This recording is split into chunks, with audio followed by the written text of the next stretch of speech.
ఇక తిరుపతి జిల్లా శ్రీకాళహస్తిలోని ఆర్టీసీ కూడలిలో వామపక్షాలు విశాఖ ఉక్కు స్టీల్ ప్లాంట్ ప్రైవేటీకరణను వ్యతిరేకిస్తూ రాస్తారోకో నిర్వహించారు. వాహనాలకు అడ్డుగా నిలబడి విశాఖ ఉక్కు ఆంధ్రుల హక్కు అంటూ నినాదాలు చేశారు. వారికి వివిధ రాజకీయ ప్రజా సంఘాలు మద్దతు తెలిపాయి.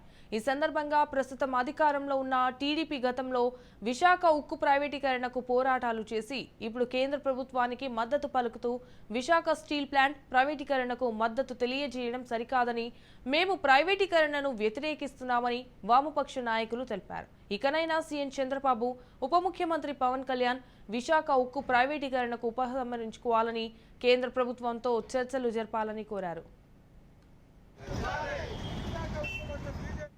మారిన ఆంధ్ర రాష్ట్రంలో విశాఖ ఉక్కు పరిశ్రమ మళ్ళీ ప్రైవేటీకరించే విధానం మాత్రం ఎలాంటి మార్పు లేకుండా ఇంతకుముందు కొద్దిగా ప్రైవేటీకరించారు. ఇప్పుడు 75% విశాఖ ఉక్కుని ప్రైవేటీకరించే ప్రయత్నం చేస్తూ ఉన్నారు.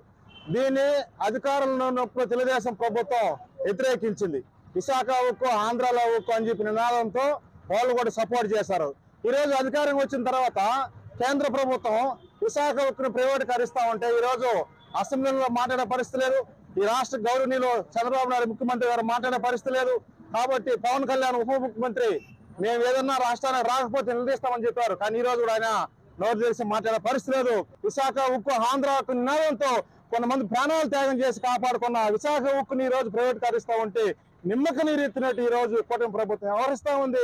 ఇది సరైన పద్ధతి కాబట్టి మేము తీవ్రంగా వ్యతిరేకిస్తా ఉన్నాం. తీరుతామని విశాఖ ఉక్కుని ప్రైవేటీకరణకి మేము ఒప్పుకోమని చెప్పారు. కానీ ఈ రోజు విశాఖ ఉక్కు ప్రైవేటీకరణ కొనసాగిస్తూ ఉంటే ఎటువంటి ఇది కూడా లేకుండా వాళ్ళు వేరే డైవర్షన్ లో పోతా ఉన్నారు. ఈ రోజు విశాఖ ఉక్కు దాదాపు 33,000 ఎకరాల్లో దాదాపు 3,000 కోట్ల ఆస్తి గల 3 లక్షల కోట్ల గల ఆస్తిని ఒక 10